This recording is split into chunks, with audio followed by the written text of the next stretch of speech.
In this video, I will walk you through how to view the order book on Binance. Think of the order book as the negotiation table of the exchange. It is a live, real-time list of all current buy and sell orders for a specific trading pair. It doesn't tell you where the price is going, but it shows you exactly where the market is willing to trade right now. Red section asks, these are sellers, they are listed from the lowest price to the highest. Green section bids, these are buyers, they are listed from the highest price to the lowest. The closer those two sections meet in the middle, the tighter the spread, which usually indicates a healthy, liquid market. Finding the order book is simple, but the location changes depending on how you're accessing Binance.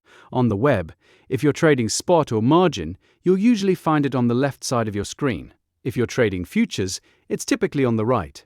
Each line in the book shows you the price and the amount, or size of the order. If you see a massive number in the amount column, that's often referred to as a wall, which can act as temporary support or resistance for the price. If the order book is moving rapidly, the market is highly active. You can even customize your view by clicking the small icon at the top of the order book panel to adjust decimal precision or toggle between amount and cumulative views to see total depth at a glance. Large orders can be moved or cancelled by traders at any second, so don't treat them as permanent obstacles. Use the order book to gauge immediate demand and always combine it with your chart analysis to get the full picture. Happy trading!